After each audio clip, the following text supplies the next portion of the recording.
So over the next few days, I'm going to share with you a restoration I'm doing on a W.E.Hill violin at the moment. It's from 1890. So the father of the owner personally travelled from Australia to London to buy it for her. Now as I'm working on it, I'll tell a little bit about the story, firstly of the maker, but then also the story of the violinist, because it's a really interesting story. The instrument hadn't been played for over 50 years, but had been looked after pretty well, so it's not a major restoration. It had like some open spots, it had a minor crack, and then the rest is basically just maintenance that hasn't been done for many years.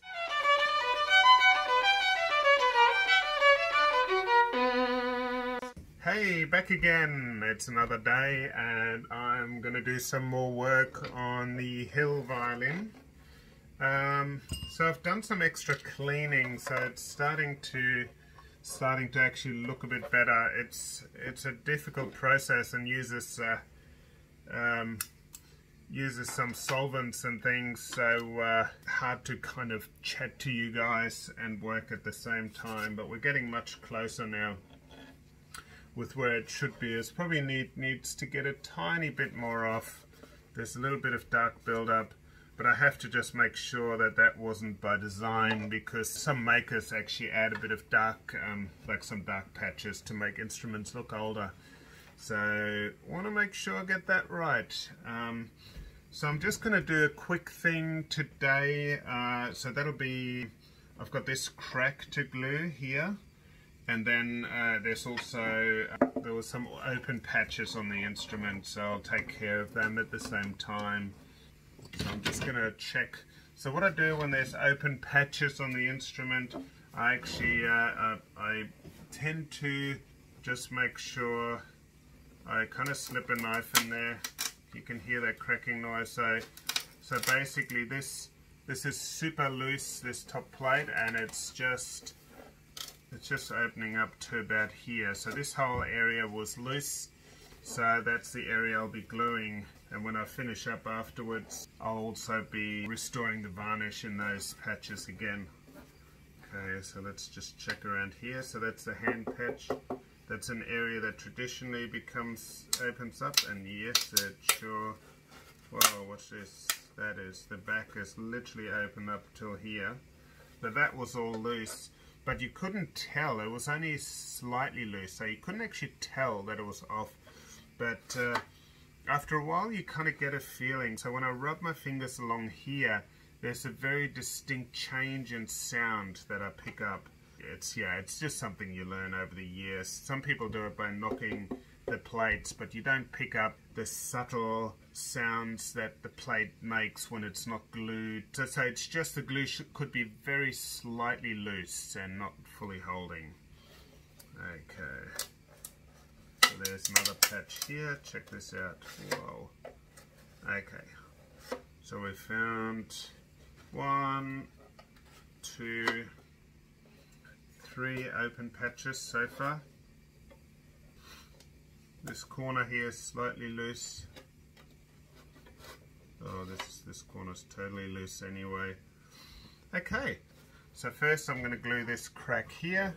Once that's done, I will glue a few other patches. Okay, so I've got my glue over here. Got a little cloth to clean. The crack is slightly uneven, so I've got to make sure I wedge something in here to even it out.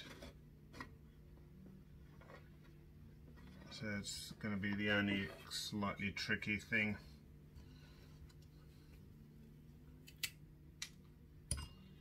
So I'm going to probably do this in a double wedge,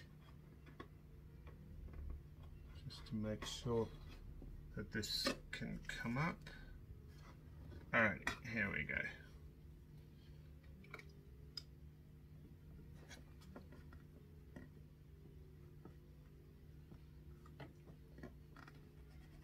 So the glue I use is hide glue, same kind of glue Stradivarius would have used, and actually the same kind of glue they used in Egypt to do glue like papyrus and stuff like that, you know, 4,000 to 5,000 years ago. So it's pretty amazing stuff. Now I have to make sure this matches 100%.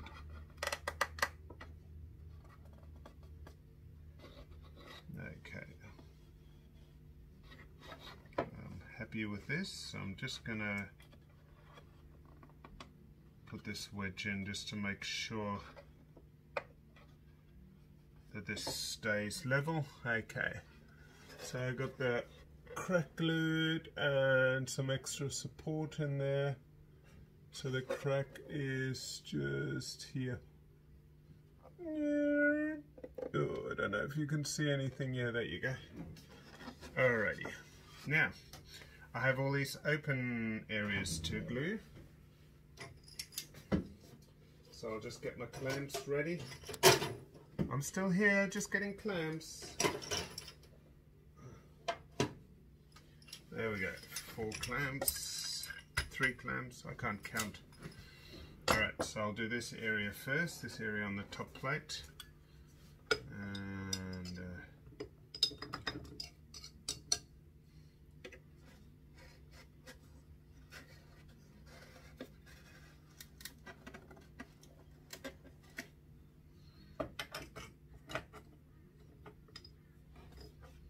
just rubbing,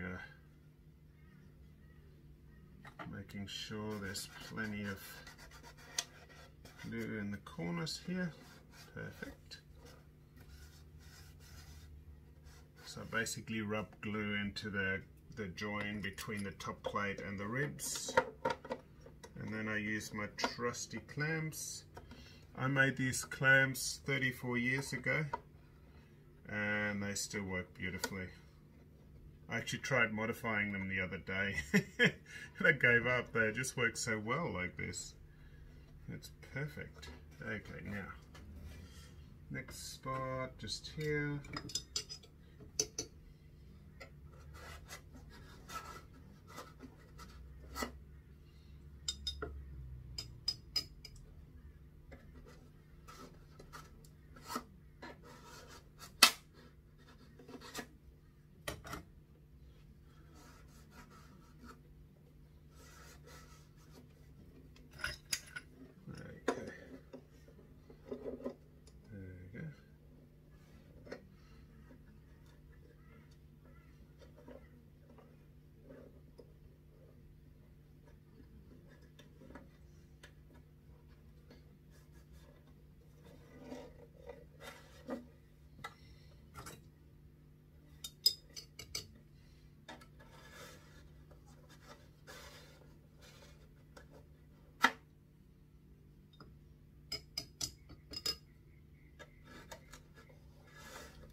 And here we go.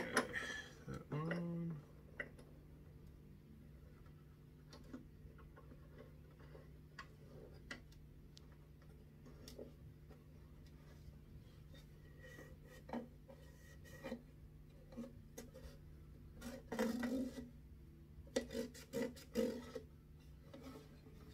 Perfect.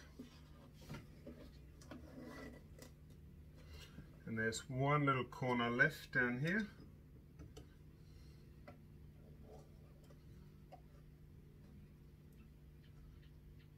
Okay, that's it.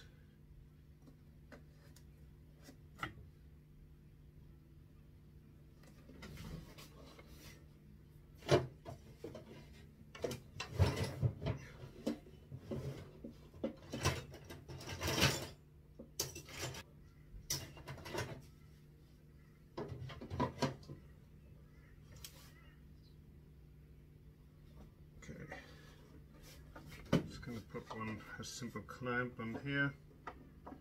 Doesn't have to be clamped on tight, just a little bit. Now I'm not going to hang this back up because it's actually quite heavy, so this time I'm just going to take it over to my table. This is where it's going to stay overnight. So this was day 2 of my minor restoration of the Hill violin. Press the subscribe button and the little bell, and that way you'll find out when the next video is up.